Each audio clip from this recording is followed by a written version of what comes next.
All right, good morning, everyone. Thank you for coming. And my name is Olivia Hereford. I'm Associate Director for the Mid-Pacific ICT Center and also the lead on our San Francisco ICT Pathways project.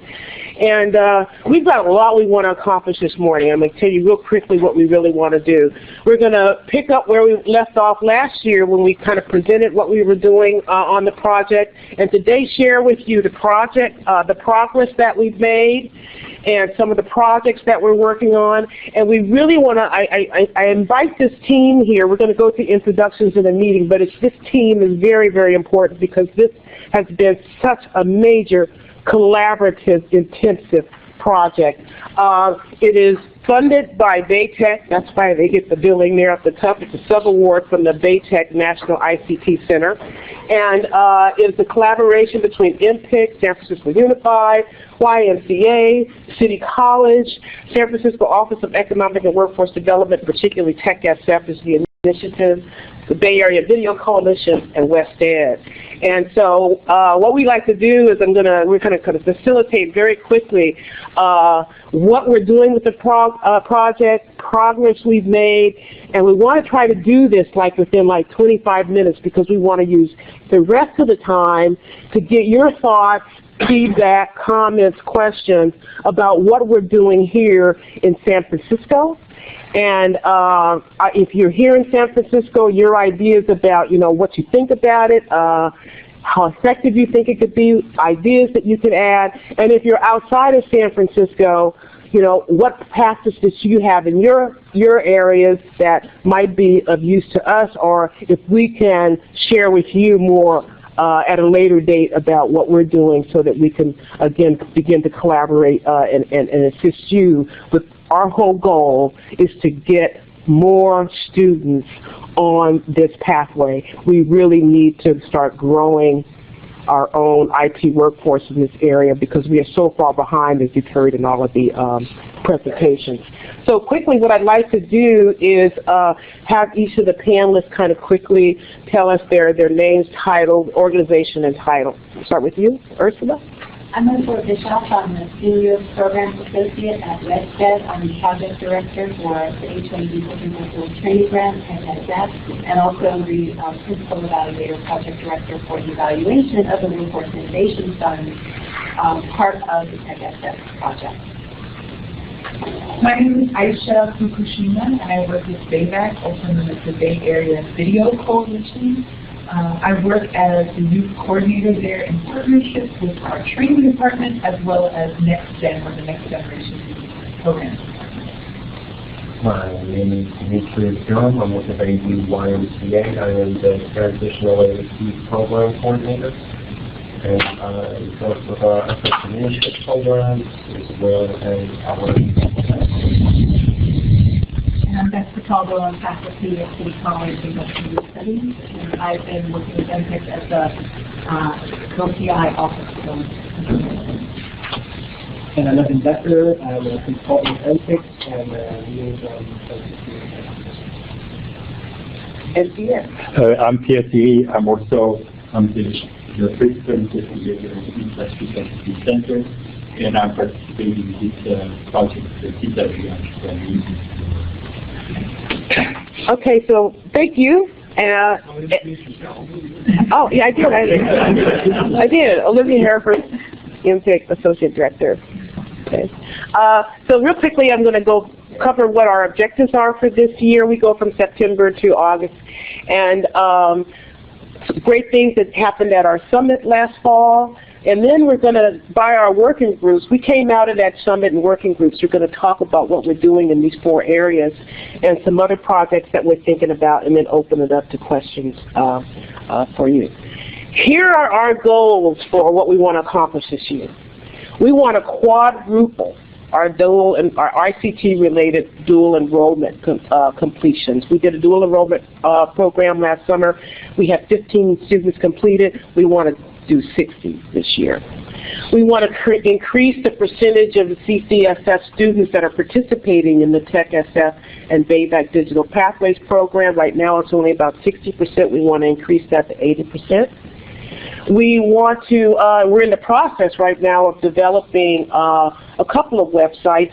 One of them is primarily focused on ICT education pathways, and then we're collaborating with TechSF to have a broader TechSF website. And we'll talk a little bit more about those. We're going to co-host Spring 2014 awareness events. We're going to partner with an event that City College does called Frisco Day, and then we're also going to work with DCYF to do some awareness programs and events for San Francisco Unified students. We want to, we're planning and we're discussing some professional development for San Francisco Unified high school teachers. Again, what we're here, we'll tell you a little bit more about that. We want to do that this summer. And then, but in everything that we're doing, we're starting to develop more relationships with San Francisco Unified to make sure that we're at the table and we're aligned with their strategies for not only professional development, but also for increasing this pipeline. So those are our goals. Last fall, we brought together our stakeholders, and again, that consists of representatives from most of the groups that are here at the table, as well as San Francisco Unified faculty and administrators. And we wanted to come out of that summit with some action plans, and we did that. We broke off into the 4 groups that I mentioned earlier, and we're going to talk a little bit about that, and came up with some plans and projects. We also, established ownership for each one of those groups, so we all have to take the lead of making some of the things happen. And we put together, with the help of West Ed, a very good process for how we're going to define those projects and measure and monitor and measure those projects. And the 4 groups and the goal that they agreed upon for each of the 4 groups. We have a professional development group. And the main goal there is to develop a professional development calendar of available programs, including intensive summer programs, occasional training, mentorships, and externships at companies. In dual enrollment, as I mentioned, we really want to increase the participation in those programs and make sure that those opportunities are open to all schools, not only those with academies, because one of the things that we found in the research that we did, and I would encourage you to stick around for the next session where we take a look at some of the barriers and one of the barriers to these pathways, and one of the most challenging barrier that we have is the disparity of availability of these programs across the different high schools in San Francisco. We want to increase awareness. The earlier the better. And we're looking at, doing a 5-week summer program that maybe exposes middle school students, taking it down from high school down to middle school, starting that earlier. And finally, increase our linkages and partnerships with CBOs and identify opportunities for information exchange, events, services, and expanding the networks that have this common goal. So those are the 4 working groups. We have members from San Francisco Unified, BAVAC, the Y, City College instructors and administrators, as well as administrators from San Francisco Unified that are all kind of spread out across these groups, and we're continuing to work together. So I'm going to turn it over to Evan right here to talk a little bit about, and along with the rest of the panel, to talk about awareness. I would like to tell the panel that we have a microphone there, so if you can speak towards the microphone, or maybe stand up when you speak over the Yeah, there we go.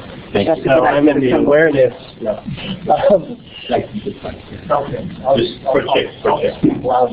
Okay. So out of the groups that we fashioned, one of the groups was the awareness group. One of the things we found is that students, faculty, administrators, professionals just had no idea what was available in terms of programs, in terms of classes, in terms of local neighborhood programs. And so we did a few things. One is we created a series of promotional materials. We created flyers for each high school that had the courses, the ICT courses that are available in that high school. Also, they have the courses available at the school. They also have information about payback, another organization in the Texas area called DayCat, and then just some recommendations about internships and things that you can do on your own, which are basically just recommendations to go to the college and career office. And on the back, it's a little bit of employment career kind of information. Do you like these certain things? Teamwork, gaming, creating images, that kind of thing. These were distributed to each high school, as I said, and they were very well received. They were used at the enrollment fair at San Francisco Unified. Administrators and teachers were giving them out to parents. And we've had great response and requests for more. So that was really exciting. And also, Beth, did you want to talk about it? Yeah, so we did similar, Evan did this in the summer. Evan and Olivia worked on this in the summer, and then we just got these printed, so these were the first copies we had with City College. So we worked with all the ICT departments of City College, so we're kind of in silos. There's the CNIP, there's CS, there's broadcast media, there's multimedia, there's graphic design, and we're all technology related. But as someone pointed out, if all students wanted to find out, they don't know which one they like, if they like technology, there's not one place they can find that. So these are an overview of everything that you can do. And then the department contacts are in the back. So we hope to give these to high school students, but also, I don't know if the rest of you have this issue, even our counselors are really not clear on what, okay, so I'm not, right. So this is not just for counselors, but for faculty, for students, to educate them, a student likes technology, well, these are the places they can go at City College. So that, we're hoping to start passing these out also. And are you to distribute? Yeah. Okay, so we have some samples up here. Please feel free at the end of the session. So the people who are online would like that you project to the microphone when you talk. Okay, so that's the promotional flyers. The Hour of Code. How many people are familiar with the Hour of Code? Okay, so it was not a event that we necessarily put together. However, we did work with 3 high schools, Lincoln High School, Washington High School, and Marshall High School. And actually at Marshall High School, they would not have had an Hour of Code if it wasn't for our intervention, I guess I shouldn't say intervention, but our assistance in helping them. We did a few simple things. One was reach out to the teachers initially and say, are you doing the Hour of Code? The teacher at Marshall High School said, we would like to, but I'm not really sure what to do. So I helped her in coordinating some teachers together and creating a schedule. We did some simple things like print out the large poster flyers with separate space on it that everybody, they were kind of good for promotional use. We distributed those to the 3 high schools, and then for both Washington High School and Marshall High School, we got dollar headphones so the students can listen to the tutorials as they went through. We all also participated, myself here and James also participated in going to the various high schools and attending multiple sessions in assisting the students. It was a great success. Teachers really appreciate when you're reaching out and you can help them in really tangible ways. That was really fantastic. Website. So the website, let me get up so I can speak into the mic. So I'll talk about both of them. So the first website we worked on with TechSF, and Patrick's not here to kind of talk about the implementation of it.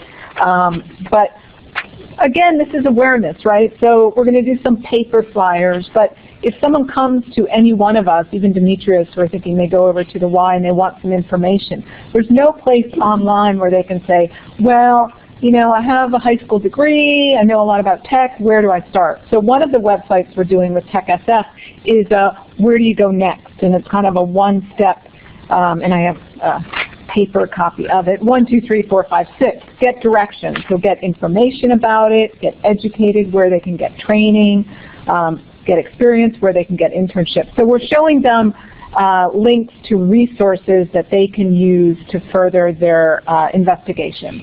Again, so the pathway is not clear-cut for people, and I think I sat through a career ladders seminar yesterday, and you said one of the main barriers to those students, and these are underserved students primarily, is awareness. So the TechSF website is meant to serve people in San Francisco, the Bay Area, and give them awareness of what they can do at certain stages of their development. And then the other one is also for an SF-ICT education. So really it's specifically about getting training or education in San Francisco. Again, City College, you go to our website, it's not clear in one place what all our programs are. So, and that's the website we're going to put up this spring. Again, it's a little different, but it's just about education and training. So it will also list BayVac, BayCat, the Y, and various resources that students can use to get training. And that's also going to be used for, again, counselors who don't know, faculty who don't know, right? So it's going to be a place where people can go, a portal, and find information. And it's actually connected. It will be, we hope, and we're designing it such that it would be connected to the TechSF site, so that step that says education and training, it would go to that website. Okay. And then this is the DCYF Fair.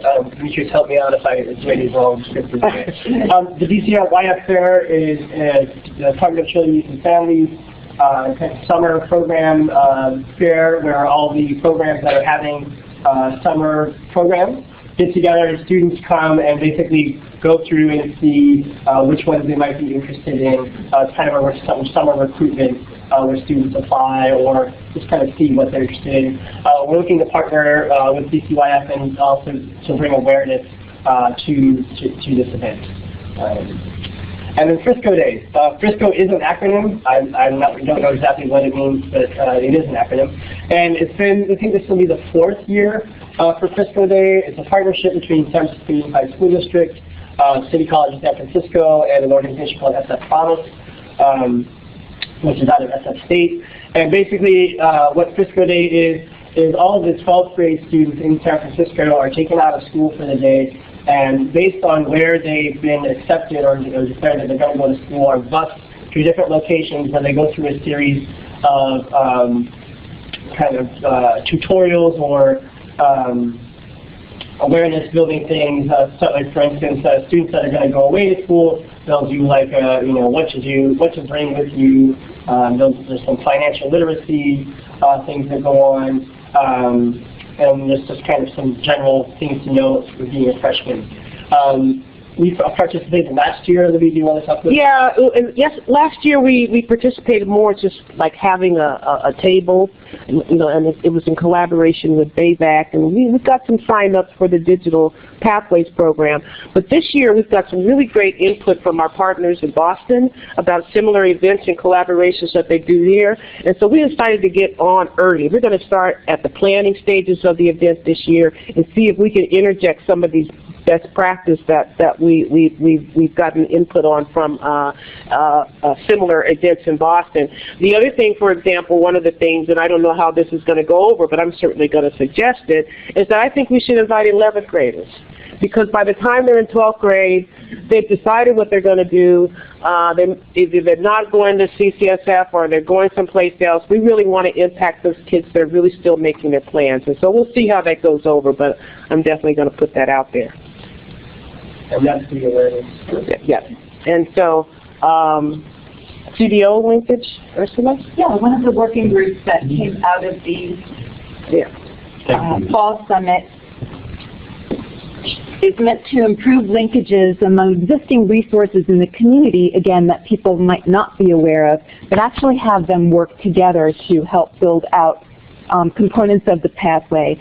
And we kind of identified our charge as creating a network of ICT enablers. If you've seen some of MPICT's research, they have this lovely diagram, so triangle that kind of looks like a waterfall with different roles for people involved in the ICT industry to help push technology and the skill to use it to users. And so we envision this group as convening people who are in a position to help bring resources to learners. We're focusing on young adult learners ages 18 to 26 who are entering ICT programs and moving into jobs. That's the focus of our group.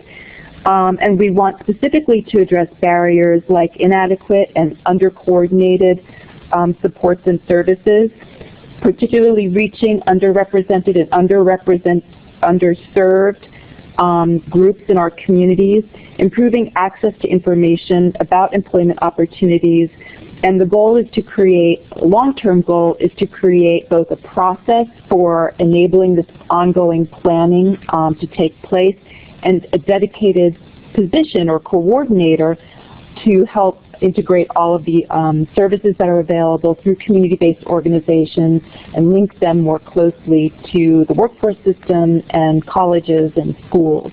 So that's the big picture thinking for the work group. And then we have others here to talk about specific activities we're already undertaking.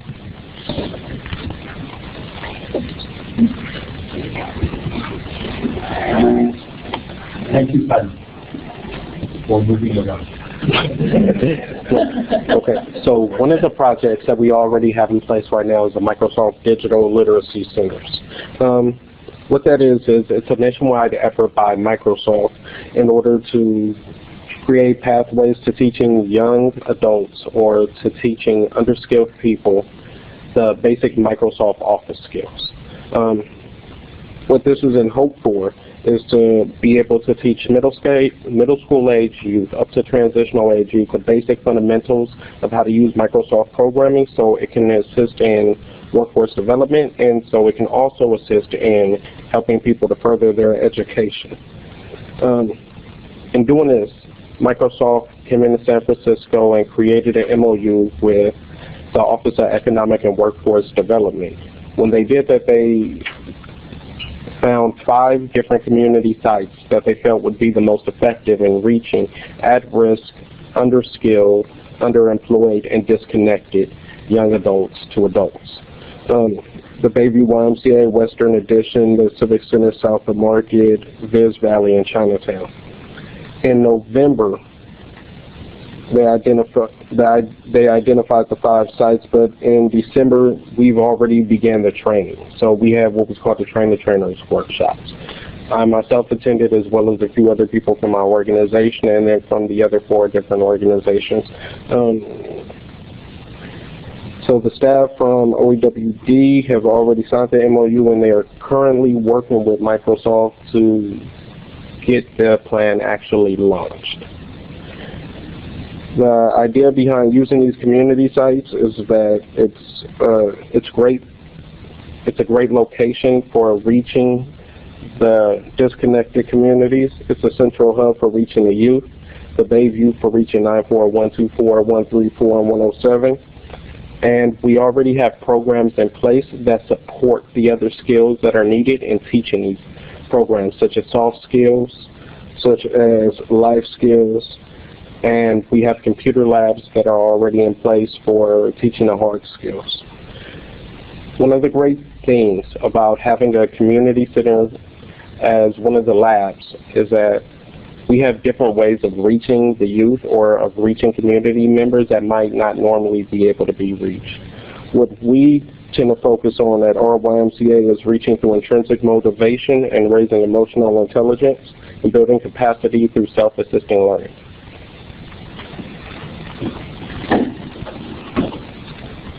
Are you going to talk about second session? Say that. There's another pitch there. I don't know if you want to use this slide. Yes. Yes, there you go. Yes. Okay. I guess I'll start with some of the digital pathways that we do first. So good morning. I'll talk a little bit about BAVAC, also known as the Bay Area Video Coalition. We do have our digital pathways programming, and this in particular with relation to MPICT as well as our work with CCSF is very related to what we call our Bridges program. That's essentially a mentoring, a college advising program, a general support to find other pathways through higher education as well as career pathways in media arts and technology. While CCSF often offers that training component to get the skills, those hard skills, we're also working through BAVAC to offer the soft skills component. What do you need to succeed in the workplace? What's a mock interview? Let's work through figuring out how to prepare a resume that showcases the skills and what you bring to the table. What's a cover letter? All these sorts of workshops, also working with different CBOs in our community to get some advising in terms of college preparations and other pathways that people are interested in. So that's one component of what we do through our collaborations. Another aspect that we offer outside of the training that CCSF offers in order to synergize is increasing visibility, understanding the fact that BAVAC is a storytelling organization. How do we showcase those stories of the young people that are in our programming? So one of the ways that we do that is through bavac.org. If you go to bavc.org/bridges, then you'll see a whole list of video vignettes. They're essentially snapshots of success stories of different students that have been in our programming. It's basically a headshot interview, and you get different clips of their experience, and it helps convey the impact in a very human and very relatable way for different audiences, both online or at conferences and different venues. So you're able to spread that word. And it's adding another language to conveying the message in addition to all the other outlets we have, whether that be a website or in person and otherwise. Another component of what we offer is also called TechSF. And so while Bridges focuses on those who are between 18 to 26, TechSF particularly we're looking at WIA-eligible youth between 18 to 21 years old. TechSF has a few different pathways, as you can see.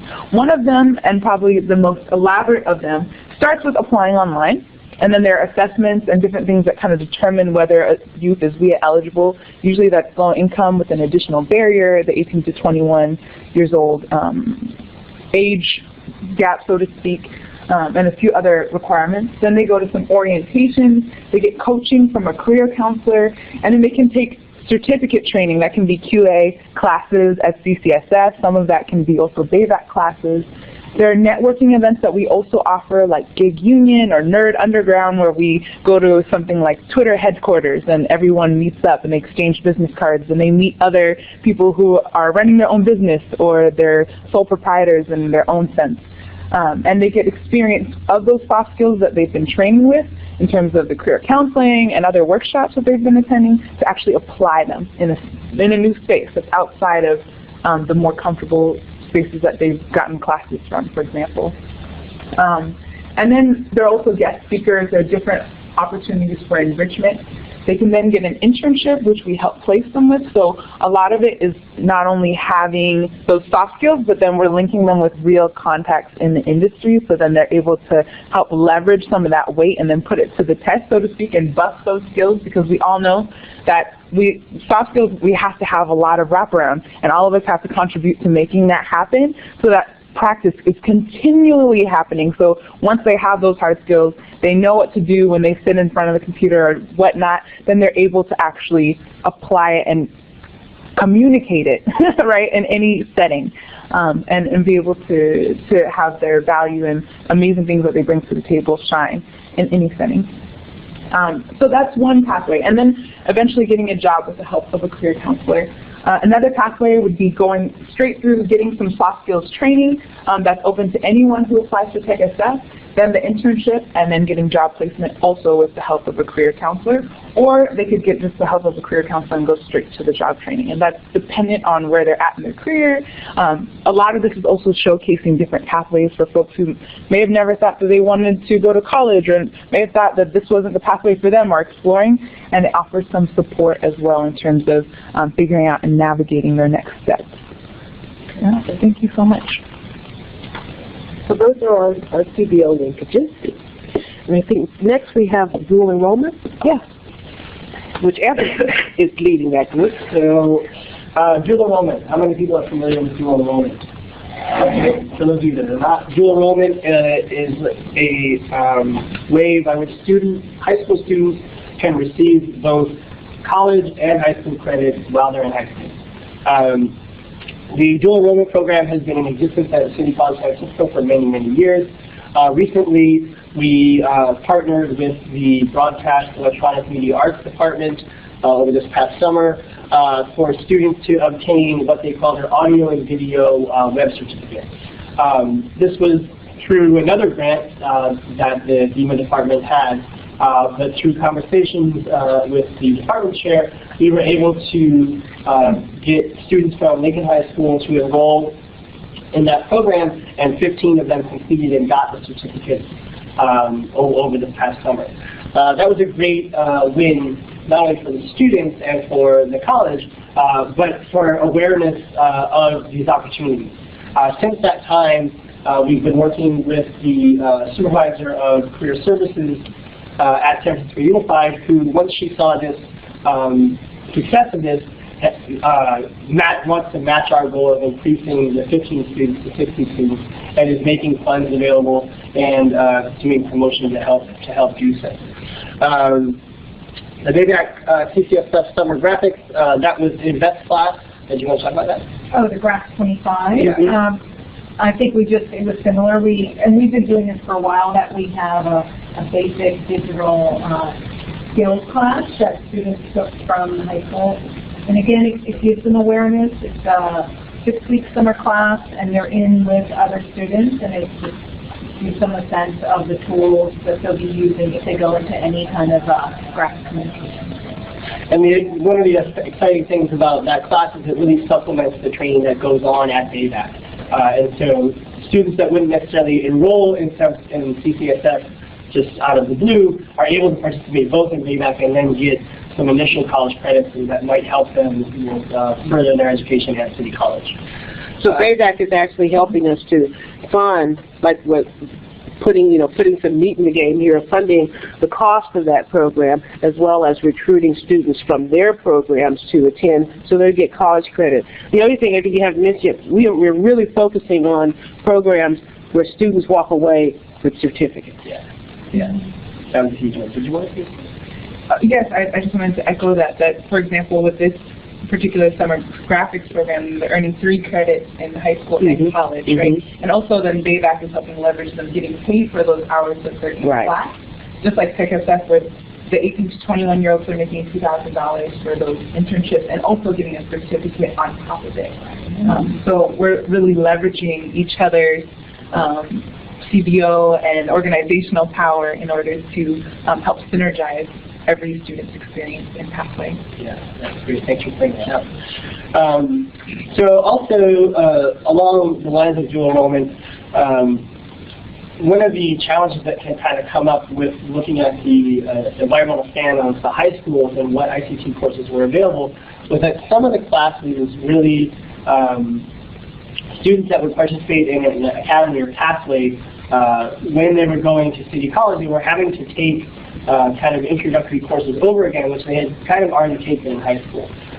So we got together with the computer science department and 3 teachers from Low High School, Galileo High School, and maybe it was just 2 high schools. And Balboa High School. And we started to create an articulation process. Once we started to create that process, the supervisor from Career Services kind of let us know that they actually don't have a process yet. And so out of our work and kind of promoting articulation agreements, they're now in the process, San Francisco Unified and City College, of kind of refining an articulation process that hopefully will lead to more articulation agreements.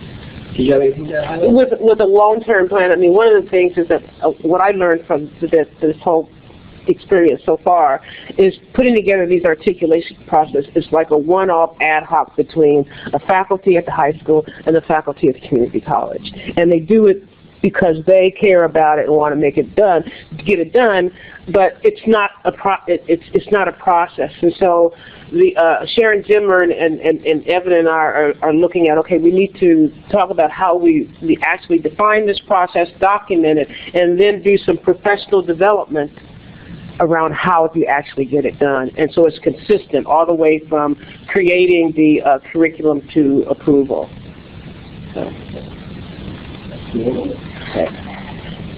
So I lead the professional development working group, and one of the things that's been very important to us is we know that it's a really high priority at San Francisco Unified to address some of the concerns that we've been hearing from our stakeholders. The number one concern that we've been hearing from our San Francisco Unified, the high school teachers, is that, you know, we need training.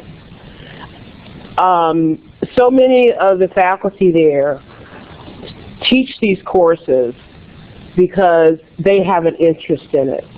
They don't have the background, they don't have the experience, they don't have the education, ICT education. They're doing it because because they're interested, they like it, and they decided to do the curriculum. But if they had to, for instance, start an academy, like we have a situation at Thurgood Marshall where they're in the planning year of starting an academy, and the faculty in charge of doing that plan is pretty uncomfortable because she is a arts and media instructor and knows very little about computer science, coding, or whatever. She says, what am I going to do? And so one of the things that we're consistently hearing, that's just one story, but we hear it from the middle school teachers as well, is that we need training. So we're looking at how do we, and we also feel that if we train the faculty, our project has a wider impact. And so one of the things that we're looking at is how do we meet that need, but make it consistent with the strategies at San Francisco Unified. And so we've made contact with the Assistant Superintendent for Curriculum Development. He wants to talk to us. We want to understand what their strategies are. We know they're very interested. They really like, and they've applied the TEALS program where they bring IT professionals into the classroom. We would like to use that kind of model. We've introduced Exploring Computer Science. There's one or two faculty at Unified that have gone through that. But whatever we do, we want it to be aligned with what San Francisco Unified strategy is, and we're going to meet with them later this month to talk about how can we help you move it along, and if we could provide some kind of summer program, what do you think would get the most leverage? What would be aligned with what you want to do? So that's important to us, and that's where we're coming from. We were also pretty excited about what we're hearing about the UC Davis C-STEM program. How many of you have heard about that?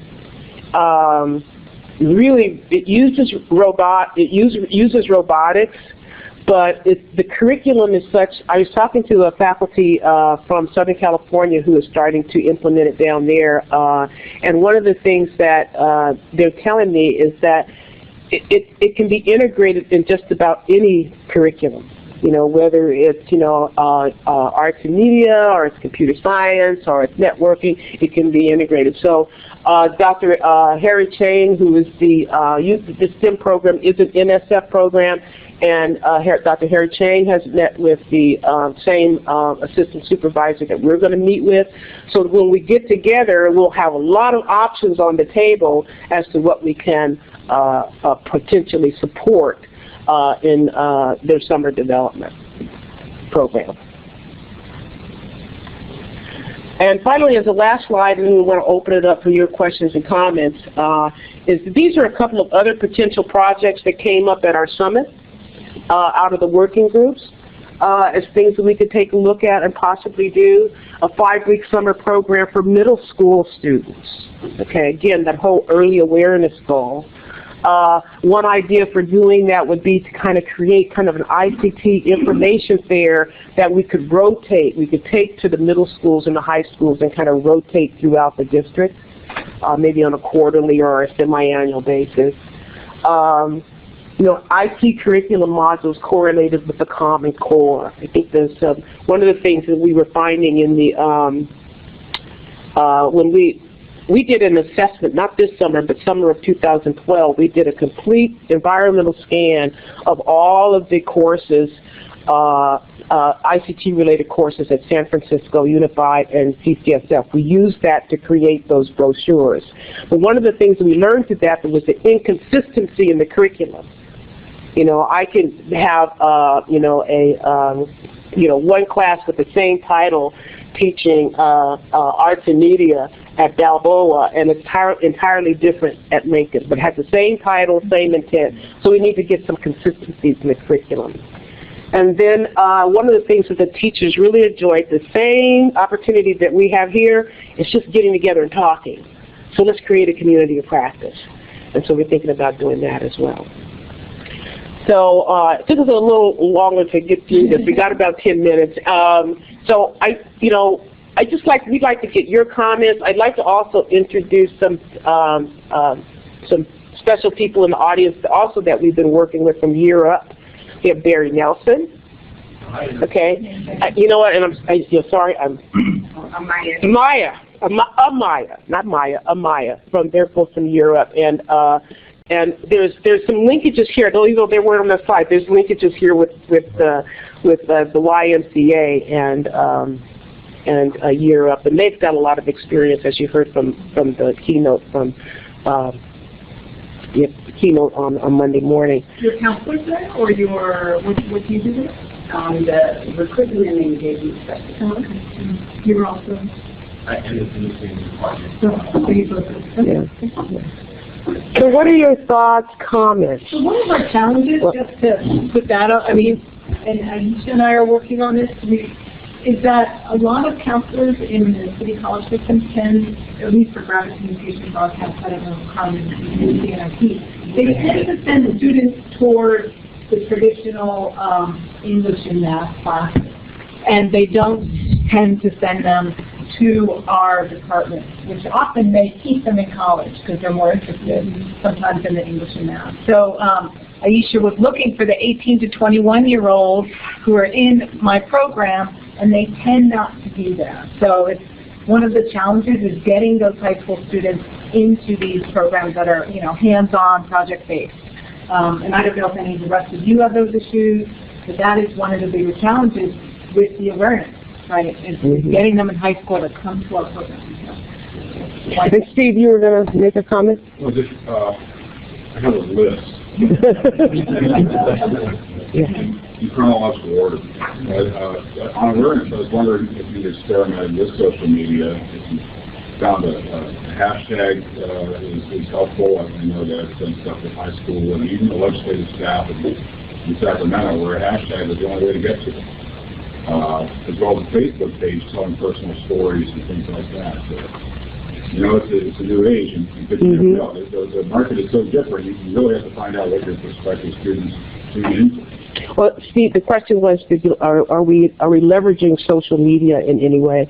And one of the things that we do partner with Bayback is, YouTube has, MPICT has its own YouTube channel, and every video that they produce and make available, we put it on our YouTube channel and broadcast that out to our whole network.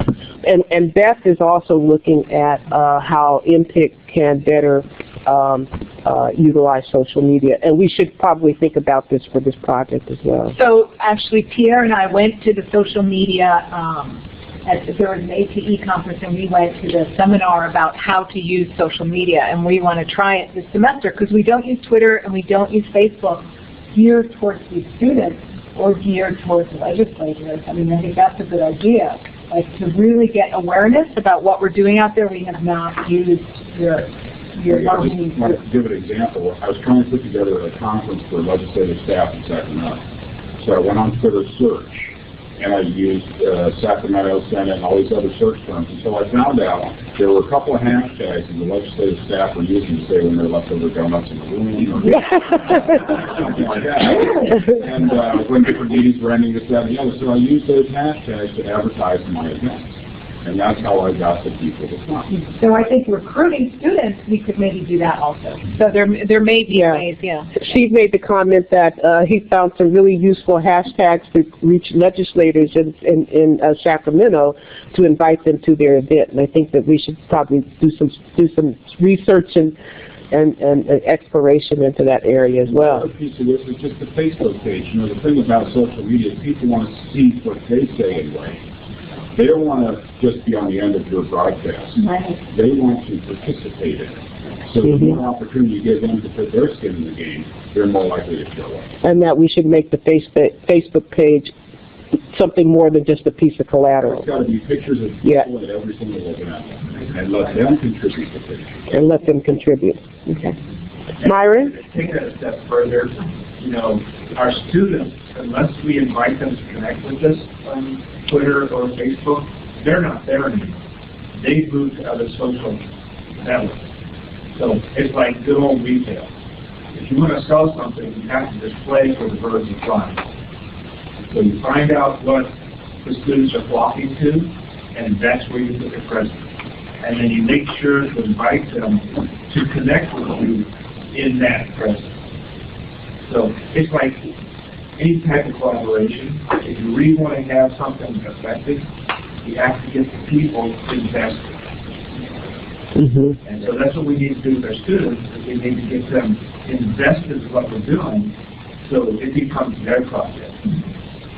Because a lot of our students, especially at the younger class level, their focus in life at that point is trying to get some control of their life. So it's not us giving them an accolade, it's them, you know, helping us build the pathway. So you're saying we need to take our interaction, we need to take this where the students are, right, and they should be involved in determining the best pathway for them, as opposed to us telling them what the pathway is. Right. Is that pretty much? Yeah. Well, and It's a collaborative event between us and the students. okay?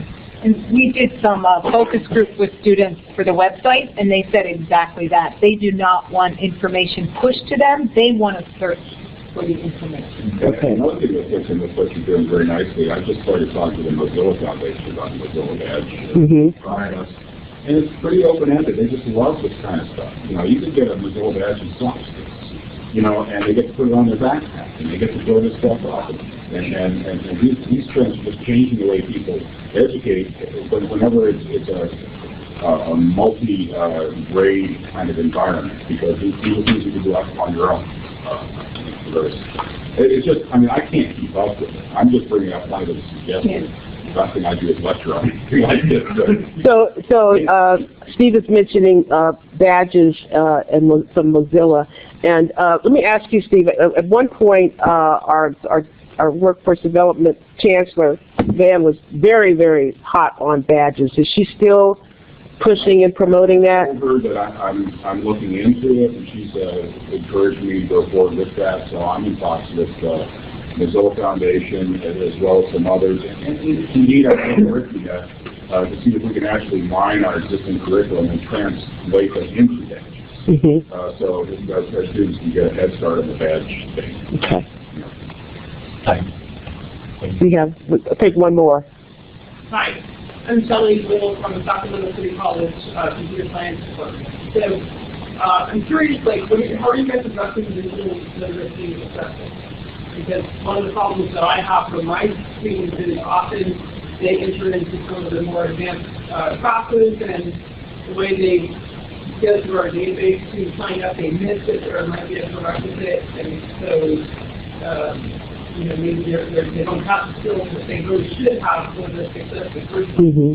True, in my experience with some of the students, it might be such a devastation for them not to be successful in a computer science class. They'll just feel like they're not cut out for computer science, which is not the case at all. Yeah. The question is, how are we dealing with digital literacy and that whole standard or requirement or need?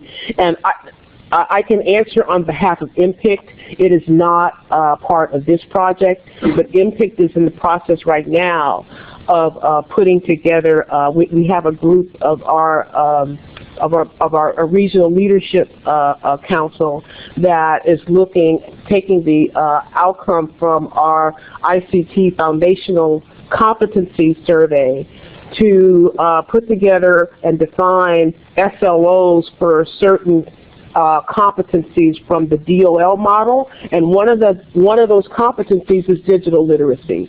So we're in the process of looking at all the different definitions of what what would be an assessment for digital literacy. In fact, we just added the Microsoft. What we're going to be doing in this program here is something that we also need to consider. Is that potentially a standard?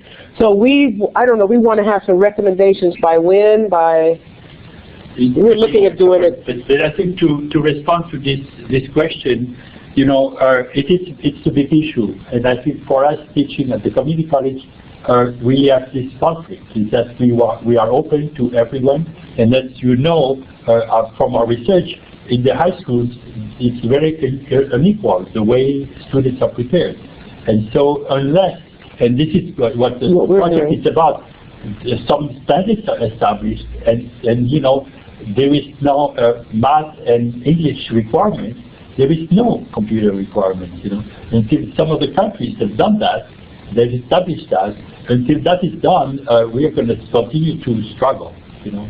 It's a very valid question. If I can just add one thing. So with DAVAC, for example, the digital pathways program, that's for youth that are between 14 and 18 years old. And so some of that training that happens is for those who don't necessarily have media arts backgrounds, applications like, what's your favorite movie, right? Getting some of their interest in engaging that, and then they can get 150 hours of free professional training in media arts. And so they're building up that basically their toolkit. And then for bridges, they can take also a free DAVAC class that buttresses the classes that they might be taking at CPSS, for example, where let's say they are interested in gaming, but they don't have a good experience in UI UX or something. Or they really want to delve into Photoshop a little bit deeper, and then they can take a free class and that broadens some of their lexicon in terms of their technology career and access to their toolkit. So we're out of time. But we are some of the same people, we're still here. So if you have any other, you know, we're sticking around here because most of us are part of the next session.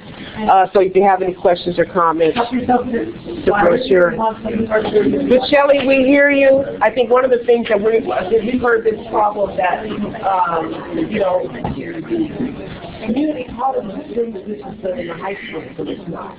Yeah.